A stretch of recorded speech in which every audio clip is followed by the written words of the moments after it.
Alright crew, welcome back to another cursed culinary adventure. We're deep in the Whispering Maw Caverns today, where petrified roots twist like forgotten giants, their forms grotesque in the dim light.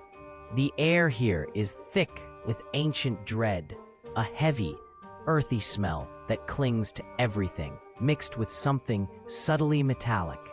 Before us, this incredible ingredient, a pulsating, luminous tangle of what I'm calling sun-kissed fiber.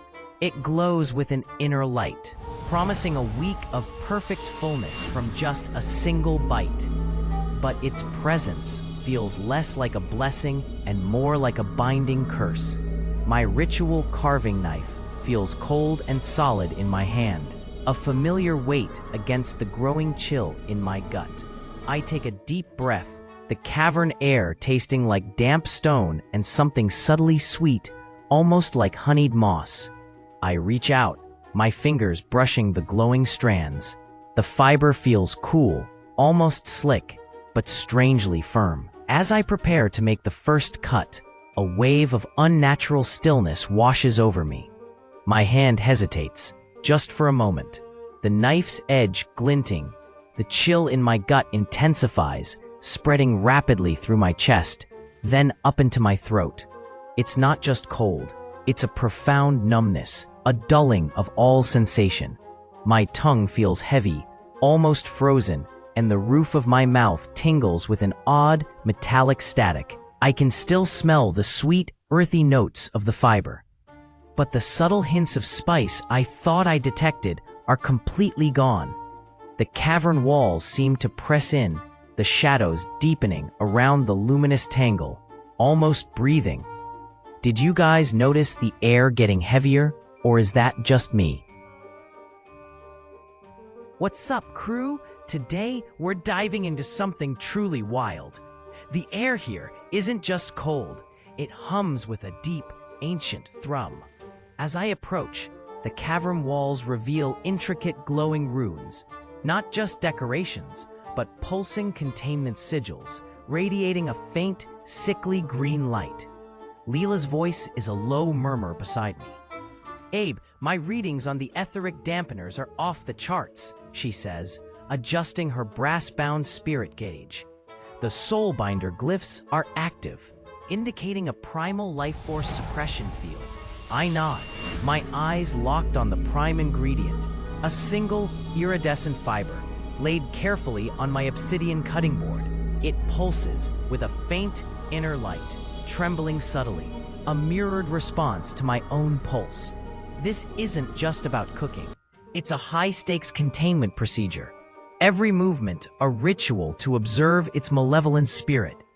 I reach for my silver-bladed filleting knife, its edge gleaming under the eerie light. As my fingers close around the hilt, a strange, cold dread washes over me, making me pause. The fiber on the board suddenly stiffens, then vibrates violently, sending a sharp, icy jolt up my arm. My cursed taste buds, usually completely numb, ignite with a phantom taste of pure ash and forgotten dreams. It's an overwhelming, bitter void, a flavor that feels like it's tearing at my very soul. Did you see the runes flicker when that happened, crew? All right, crew, listen up.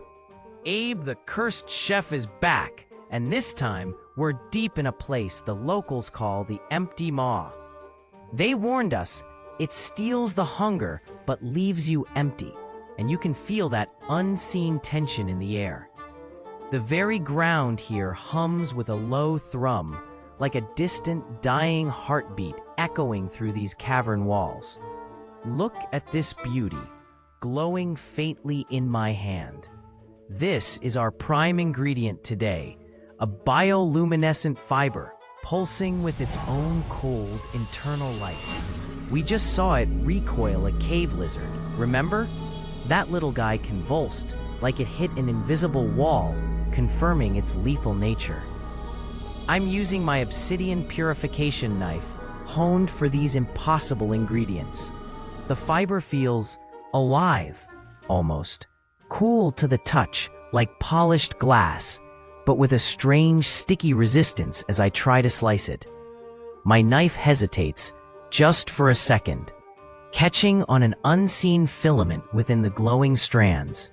The air around me suddenly smells like ozone and something else, intensely sweet, like overripe jungle fruit, but with an underlying metallic tang that makes my mouth water uncontrollably. I take a deep breath, focusing. Then, as I make the first clean cut, the sweetness vanishes completely. A wave of profound emptiness washes over me, a sudden, complete loss of all appetite, all desire for food. My stomach feels hollow, not hungry, just gone, like a vital part of me simply evaporated. The fiber's glow intensifies, mirroring my internal void, pulsing brighter with each beat of my now empty gut. Did you guys feel that sudden, strange emptiness? All right, crew, new portal, new ingredient, and this one's fighting back. We're deep in this cavern. Glowing veins pulse across the walls like slow heartbeats. The air smells ancient, earthy, with a strange, sweet undertone. This fiber looks like woven starlight, shimmering with inner light. I tried my standard culinary scoop. The moment it touched, a jolt shot up my arm. The scoop shattered into dust, like it was never solid. Then a shockwave hit.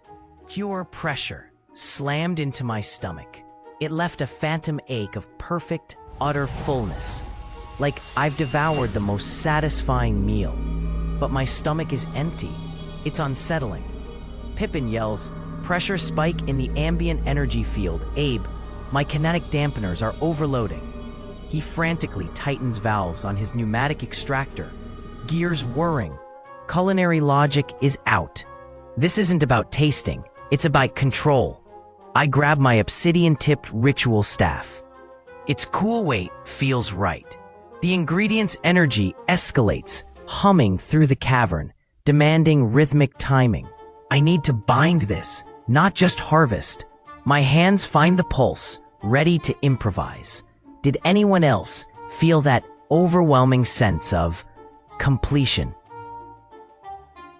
All right, crew, Abe the Cursed Chef is back, and today we're tackling something truly alien. The air here hums with a low, deep thrum, like a giant, sleeping beast. Strange crystalline growths shimmer on the cavern walls, casting long purple shadows that dance with the pulsing light of the main mass. My purification staff feels heavy, almost buzzing in my hands, a familiar weight against the unknown. I aim for the glowing tendril, its light pulsing with an unnatural rhythm, a silent challenge. With a practiced, rhythmic strike, I bring the staff down, severing a segment. The cut ends writhe, glowing brighter, almost screaming without a sound. That phantom fullness behind my eyes, it's a dull, persistent ache now, throbbing with every pulse of the fiber. Leela's voice cuts through the hum. The fiber's cellular matrix is showing signs of accelerated spiritual decay, Abe. Her analog spectrometer flickers wildly, confirming my gut feeling. She adds, "It's fighting back, trying to reintegrate with the mother mass, draining ambient vitality." I hesitate for a split second, feeling a strange pull, like my own energy is being siphoned. My hand trembles slightly as I grab the writhing segment, its surface unnaturally cold, yet radiating a faint internal heat. I quickly transfer the segment into the lead-lined containment jar. The jar clangs shut, but the weight, it's far heavier than it should be, as if the fiber itself is resisting its new prison. A faint metallic tang fills the air, mixed with something like ozone and old blood. Did you feel that drain, crew? Or is it just my curse, playing tricks again? All right, crew, we're deep in the forgotten heart of this place, surrounded by glowing veins of crystal that hum with a strange energy. Pipin's portable arcane mortar is screaming, its internal temperature climbing past redline without any external heat source. He warns me, his hands flying over the complex clockwork gears. The contained fiber inside vibrates violently, its light pulsing in sync with my own heartbeat, distorting the shadows around us. My heat sinks are screaming too, a sharp internal alarm. I grip my ancient pestle, its surface now strangely warm, almost hot to the touch. The perfect fullness in my chest, that strange, satisfying pressure from before, is now a nauseating, burning weight. I hesitate, just for a moment, feeling the intense vibration through my fingertips. This purification ritual needs precision. I bring the pestle down, slowly, carefully, aiming for the core of the glowing fiber. It's like trying to crush pure light, a resistance I've never felt. A low hum starts, deep in the mortar, echoing the pulse in my veins. The warmth from the pestle spreads up my arm, a burning tingle that makes my skin prickle. The shadows around us stretch and shrink with each beat of my heart, making the cavern walls seem to breathe. My vision blurs for a second, a wave of dizziness washing over me. This isn't just heat, it's something changing inside me. What do you see, crew? What's happening to the light? All right, crew, Abe here, and today we're tackling something truly focal. This isn't just any fiber. It's from the Whispering Caverns, where the very air hums with forgotten thoughts and echoes of ancient struggles. I grip the pestle, the ancient stone cool and heavy against my palm, and press it into the mortar. The fiber, a pale, sinewy strand, feels almost alive beneath the stone, vibrating faintly. As I begin to grind, a low, guttural murmur starts in my ears. Not from the fiber itself, but through it, a cacophony of whispers that seem to claw at the edges of my perception. Faint, ghostly images flicker at the edge of my vision, fleeting shapes, like shadows dancing in a forgotten memory, almost solid. The air around me shimmers with reality-bending feedback, distorting the familiar lines of my kitchen. The psychometric energy output is off the charts, Abe. It's trying to project its will. Leela exclaims, adjusting her goggles. Her environmental data scrolls curl and uncurl on their own, as if alive, reacting to the unseen force. My mortar groans under the strain, a deep, resonant sound that vibrates up my arms, the fiber resisting every rotation with surprising, almost malicious strength. The feeling of fullness from our last ingredient, that strange, satisfying weight, now transforms into a suffocating pressure. A phantom meal consumed that chokes rather than nourishes. It feels like 1,000 silent voices are pressing in, trying to force their stories into my mind. A relentless psychic assault. I push harder, trying to break the fiber's will, but the whispers grow louder, clearer, almost forming words. What do you think, crew? Is this ingredient trying to tell us something vital, or just trying to overwhelm me completely? All right, crew, Abe here, and today we're baking something that feels like it's baking me. This isn't just bread, it's a journey into the unknown, powered by the luminous fiber from the silver tree. The air in the kitchen feels charged, almost humming with the same rhythm as this powder. I scoop the fine, pulsing dust into the flour, watching it swirl like a miniature galaxy. A faint, metallic scent, like distant lightning on a cold night, fills my nose, while hands plunge into the mixture, beginning the knead for our traveler's bread. But the dough, it pushes back. It's not just resistance, it's a deliberate, rhythmic counterpressure, as if it has its own will. My fingers feel strangely numb, disconnected, like they're watching themselves work. Leela's voice cuts through the quiet hum. The dough's internal energy signature is mirroring the ingredients, Abe. Her tone is strained. It's almost as if the bread itself is becoming sentient. I press harder, trying to assert my control, but the dough seems to absorb my effort, growing denser, heavier. The edges of my recipe notes, usually so clear, blur into an indistinct haze on the counter. The promise of perfect fullness from this bread now feels like a chilling premonition of an existential void, a hunger that can never be truly satisfied. This isn't just a recipe anymore. It's a living thing. What do you think, crew? Can we truly bake something that wants to bake us?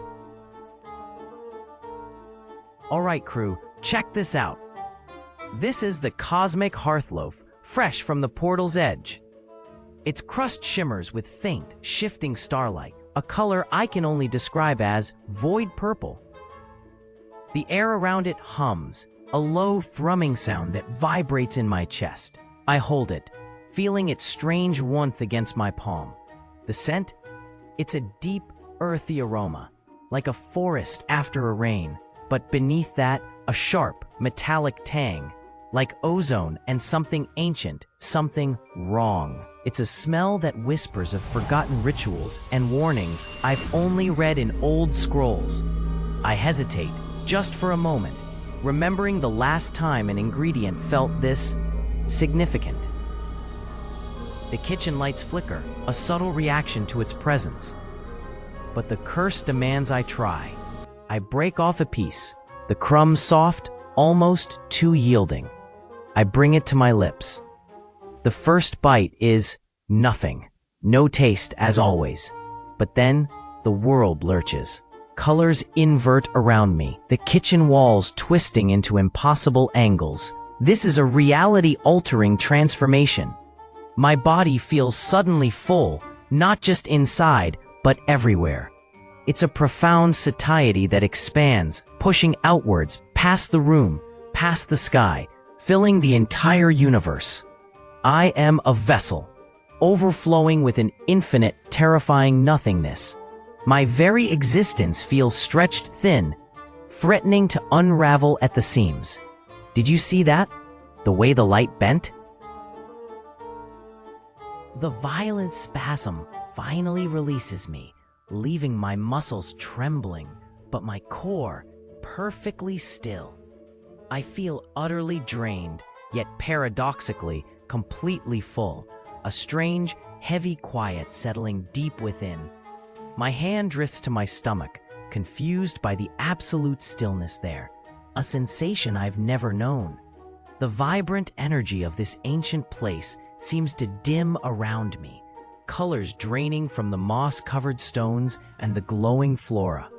The air, once thick with the scent of damp earth and strange blooms, now carries a faint, almost sterile quality, devoid of its former richness. I see the terrified locals, their faces pale in the fading light, their whispers hushed, as I try to convey the true cost of such absolute satiation. This wasn't just a meal, it was a consumption of vitality, a trade I didn't fully comprehend until now.